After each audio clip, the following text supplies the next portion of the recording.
안녕하세요, 김철호입니다. 오늘은 히토가타를 또 해볼 건데요.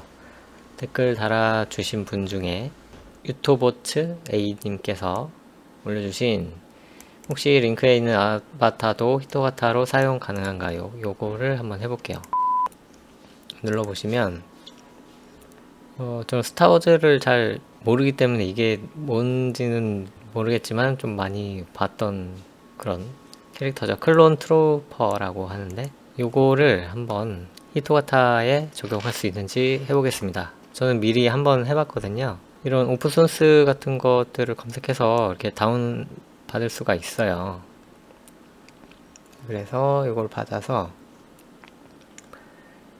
일단 히토가타 쪽에 넣어 놓을게요. 폴더를 하나 만든 다음에 fbx 라고 폴더를 하나 만들고 여기 일단 저장을 해 보겠습니다. 파일을 열어보면은 유니티 패키지라고 되어 있어요. 이거를 바로 열 수는 없고요. 유니티라는, 저도 자세히는 모르지만 이 게임 개발하는 그런 툴이죠. 유니티라고. 저 파일을 이제 볼 수 있는 프로그램이 있어야 돼요. 그리고 그걸 이제 분석해서 우리가 필요한 모델링 데이터를 추출할 수 있는 작업을 해야 되거든요. 그래서 유니티 패키지 언패커 뭐 이런 식으로 검색을 해보시면은 좀 미리 찾아봐서 이렇게 나오지만 뭔가 어떤 압축되어 있는 파일을 풀을 때 어떤 파일하고 뒤에 이제 언패커 뭐 언팩 이런 식으로 쳐보면 이런 툴들이 있어요. 그래서 저는 미리 해보니까 이게 되더라고요. 그래서 이걸 받으셔서 이거는 설치하는 프로그램이라서 설치를 하시면 됩니다. 저는 미리 설치를 해놨어요. 이걸 열어보시면 셀렉트 인풋 파일이라고 있죠. 그래서 어떤 파일을 열어서 풀어볼 것이냐 하는 게 이제 우리가 받았던 그 클론 트루퍼 요 유니티 패키지 파일을 여기에다가 불러옵니다.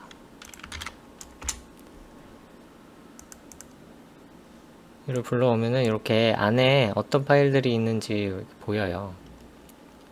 그래서 유니티는 뭐 유니티 관련 파일일 거고, 우리가 필요한 거는 이런 fbx라는 모델링 파일이나 dds라는 텍스처 파일이 필요합니다. 그래서 unpack now 누르시면은 바로 풀 수가 있어요.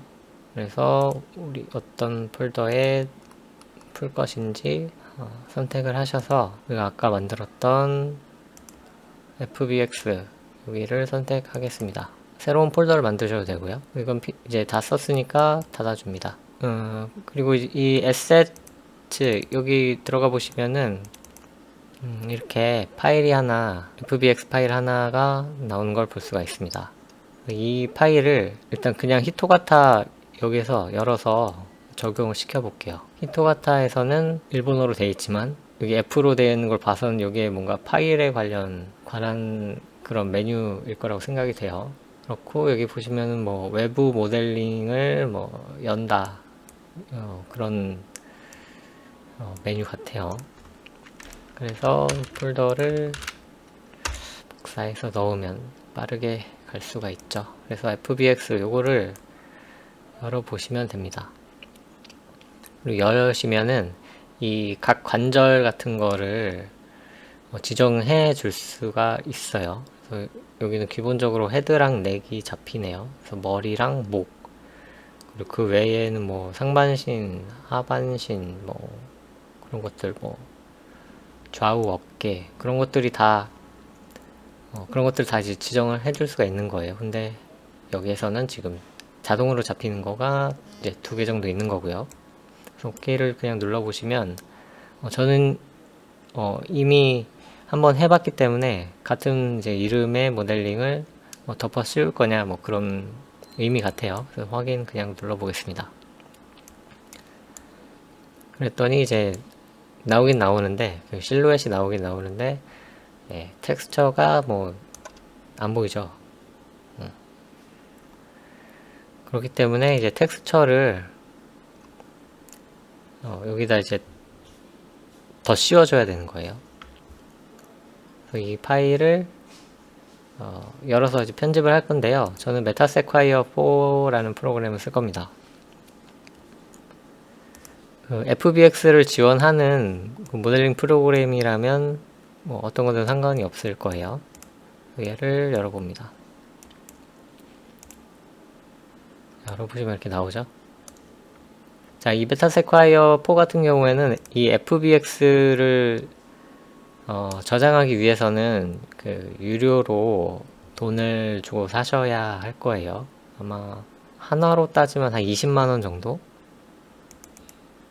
일 겁니다.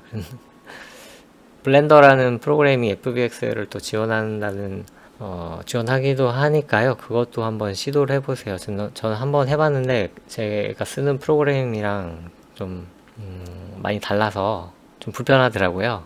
그래서 저는 이제 이거 쓰고 있는 프로그램이 있으니까 이걸로 그냥 해보겠습니다. 일단 파일을 열었고 얘도 마찬가지로 이제 텍스처가 안 입혀진 상태죠. 머티리얼 패널에서 보시면 이렇게 3개의 머티리얼이 있는데 여기에서 이제 찾아서 머티리얼을 적용시켜 주면 되겠죠.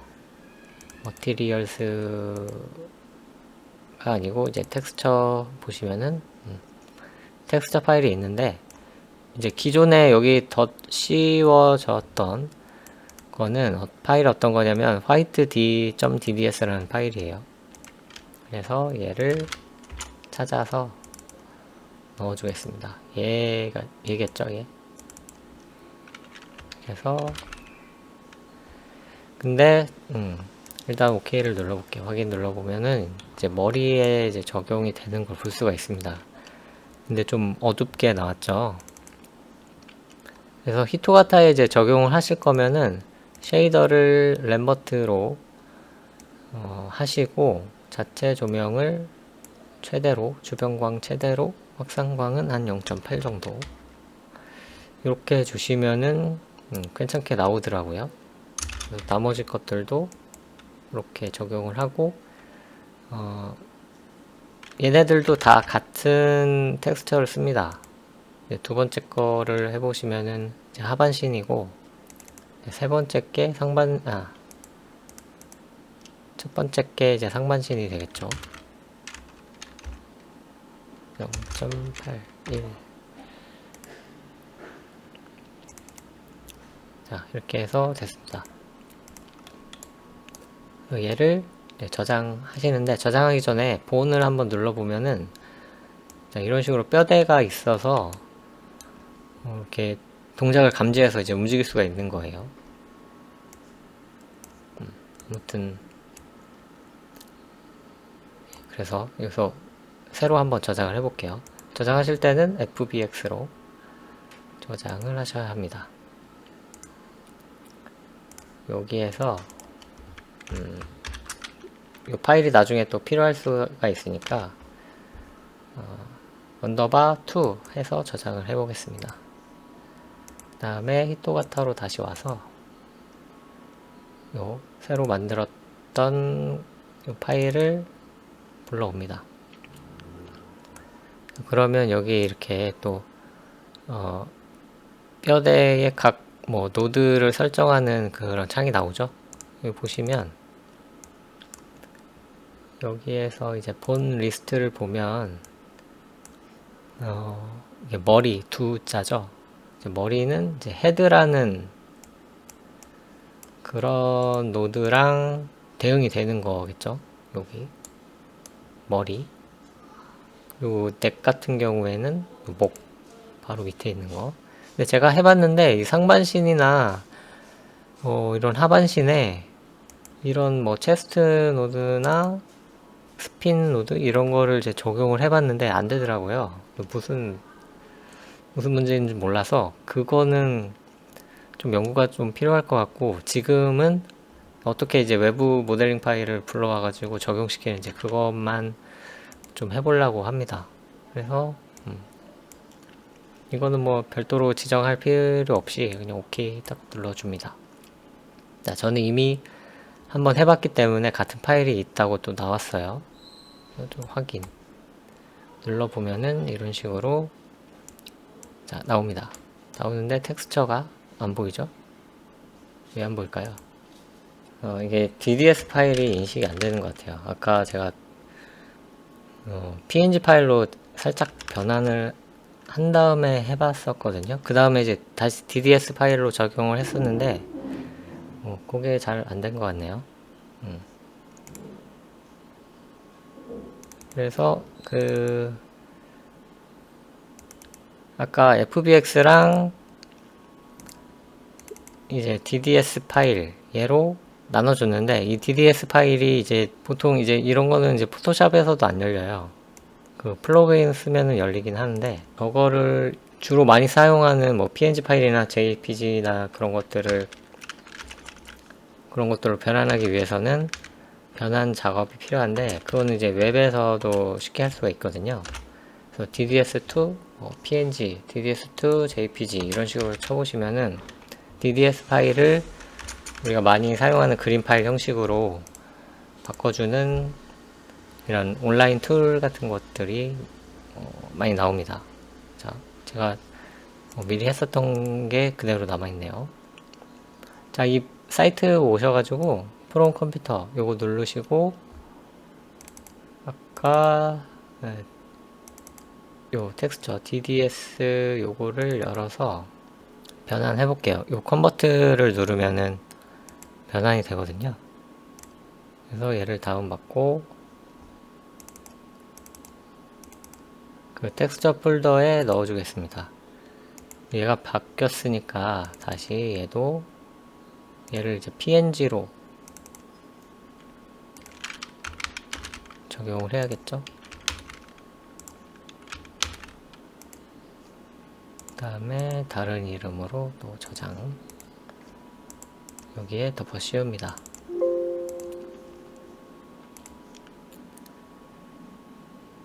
그리고 히토가타에서 다시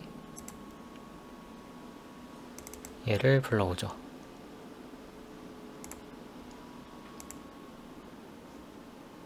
근데 또 안되죠.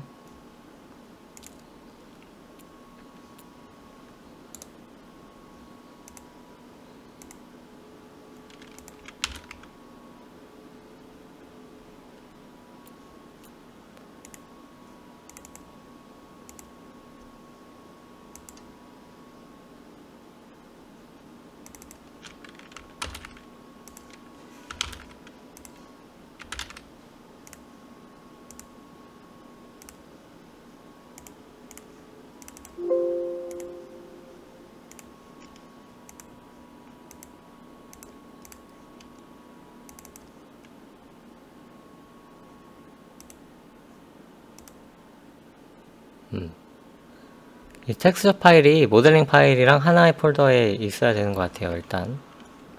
그래서 아까 텍스처 폴더에 있던 거를 여기로 다시 불러와서 여기서 다시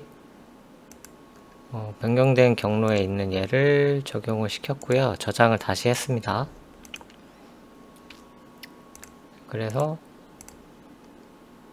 이걸 열어보면은 자, 이렇게 떴어요. 얘죠. 근데 이 파일, 텍스처 파일 자체가 저해상도다 보니까 이런 식으로 좀 깨지긴 하죠. 깨지긴 합니다. 그래서 이렇게 불러왔으니까 요 페이스 트래킹 버튼을 누르면 이제 트래킹이 되겠죠. 제 얼굴을 따라올 겁니다. 한번 눌러보겠습니다. 근데 안 되네요. 잠시만요. 자, 제가 녹화 프로그램을 쓰고 있어서 그것도 이제 웹캠을 사용하니까 충돌이 좀 있는 것 같아요. 지금 속도도 굉장히 좀 버벅거리고 그렇긴 한데, 일단은 이렇게 움직입니다. 움직이긴 움직여요. 근데 아까도 말씀드렸다시피 얘가 몸은 안 움직이고 머리만 이렇게 움직이더라고요. 제가 노드를 막 바꿔보고 노드를 새로 만들어서도 해봤는데 안 되더라고요. 그래서 그거는 좀 나중에 하더라도 요것만 빨리 해봐야겠다라고 싶어가지고 이렇게 해보는 겁니다. 제가 웹캠이 두 대예요. 그래서 메인 카메라는 저를 지금 찍고 있고요.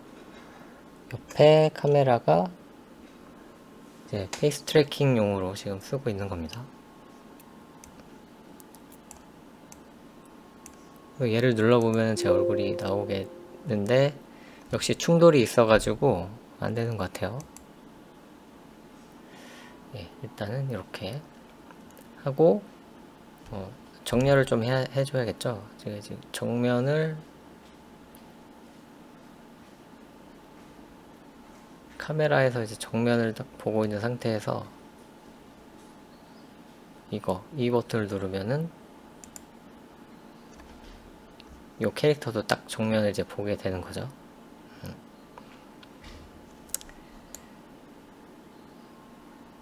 얘 각도는 이제 마우스로 이렇게 움직일 수는 있어요. 자, 그 다음에 그 크로마키에 대해서 또 이제 궁금하신 분들이 있으셔서, 자, 일단 제가 쓰는 녹화 프로그램을 옆에 두고 크로마키를 한번 적용해 볼게요. 일단은 배경색을 뭐 이런 걸로 하셔야 돼요. 이런 걸로 해야 이 색깔을 이제 투명으로 만들어주는 거죠. 이 연두색을 투명으로 만들어주는 건데, 근데 만약에 이 캐릭터에 이런 연두색이 들어가 있다 그러면은 다른 색을 쓰셔야 됩니다. 빨간색이나 이런 걸 쓰셔야 되고, 그러니까 이 캐릭터에 없는 색으로 하셔야 됩니다. 여기 검은색도 있는데 검은색으로 하면은 여기 팔이나 눈 부분도 같은 검은색이기 때문에 여기가 다 투명해지는 거예요. 그렇기 때문에 이렇게 연두색으로 해주겠습니다. 이걸 하시려면 이제 모니터가 두 대는 되어야 할 것 같아요. 왜냐면 이 실행창이 가려져야 되는 거기 때문에 저는 여기에 띄워 놓고 한번 해보겠습니다. 그래서 제가 사용하는 엑스플릿에서는 이렇게 스크린 캡처나 뭐 이런 것들을 할 수 있겠죠. 스마트 선택 요걸 한번 해볼게요. 요걸로 해서 지금 대충 하는 거라서 뭐 비율이나 그런 거는 이제 안 맞추고 그냥 해볼게요. 그냥 어떤 느낌이다 라는 것만 뭐 보여드리기 위해서. 그럼 이렇게 캐릭터가 또 하나 생긴 거예요. 그죠? 이 화면을 인식해서 여기로 오는 거죠. 요 화면이 그대로 이렇게. 자, 그 다음에 이 캡처한 히토가타 소스를 마우스 우클릭해서 보시면 여기에 색 부분에 크로마키라고 있어요. 그래서 이거를 자, 누르는 순간에 녹색으로 세팅되어 있기 때문에 바로 투명이 됐죠. 이렇게 하시면 되는 겁니다. 그러면 이제 만약에 저를 웹캠을 없애고 얘를 내려주면 뭐 이렇게 되는 거죠. 근데 얘를 이제 이동시켜면 얘를 그대로 따라가는군요. 스마트 캡처가 그거 같아요. 이 창을 인식해서 상대적인 위치를 잡아주는 것 같습니다. 근데 아마 이 창이 커지거나 그러면 또 엉망이 되겠죠. 그래서 이 비율 같은 거는 여러분들이 고정으로 해 놓으시고, 얘는 이제 서브 모니터로 빼주면 되는 거겠죠. 그리고 얘도 서브 모니터로 딱 빼주면 이렇게 깔끔하게. 이 캐릭터는 뭐 눈이나 뭐 그런 게 없어가지고 움직이진 않지만 뭐 나름 괜찮은 것 같습니다. 제가 이렇게 간단하게 해봤어요. 그래서 외부 소스를 불러와서 히토가타에 적용시키는 방법도 해봤고, 만약에 뭐 이 FBX를 편집할 수 있는 프로그램이 없다라고 하시면은 그냥 요 안에 있는 텍스처를 그 모델링 파일이랑 하나의 폴더에 넣으신 다음에 한번 열어보시면은 될 수도 있을 것 같다는 생각이 들거든요. 근데 색깔이 아마 이렇게 밝게 나오진 않을 거예요. 저도 여러 번 오픈소스 같은 걸로 해봤는데 이런 키즈나 아이나 색감이 좀 다르달까요? 좀 이제 기본 값으로 하시면은 어둡게 나오고, 그걸 좀 밝게 하려고 하면은 그 모델링 편집 프로그램을 쓰셔야 하는 거죠. 잘 안 되시면은 새로 껐다 켜신다던가 텍스처 파일을 이 사이트를 이용해서 DDS 파일을 PNG로 바꿔보시고, 그리고 그 모델링 파일이랑 그 텍스처 이미지를 같은 폴더에 이렇게 넣어 놓으시고 저장했다가 다시 열어보시고 해보시는 게 좋을 것 같아요. 이게 어떤 상황에서는 됐다가도 안 되기도 하고 그렇습니다. 그리고 이 녹화 프로그램을 같이 쓰실 거잖아요. 그러면은 또 충돌이 있을 수가 있어요. 얘도 이 웹캠을 쓰는 거기 때문에, 그러면 뭐 히토가타를 먼저 켜시고 그 다음에 녹화 프로그램을 켜신다든지, 아니면 뭐 그게 안 되면 그 반대로 녹화 프로그램 먼저 켜시고 히토가타를 나중에 켜보신다든지, 이런 방법으로 하셔야 될 것 같아요. 네. 그래서 이거는 그냥 아주 간단하게 재미삼아 해볼 수 있는 것 같고요. 이렇게 아주 뭐 다양한 기능이 있는 건 아니기 때문에, 그래서 해보실 분들은 좀 도움이 되셨으면 좋겠고요. 그래도 완벽하진 않았지만 궁금하셨던 분들께 어느 정도 해결이 되셨으면 좋겠네요. 더 궁금하신 사항 있으시면은 댓글 남겨주세요. 제가 알아보고 또 알려드릴 수 있는 사항이면은 이렇게 한번 해보고 알려드리겠습니다. 시간이 좀 걸리긴 하겠지만요. 고맙습니다.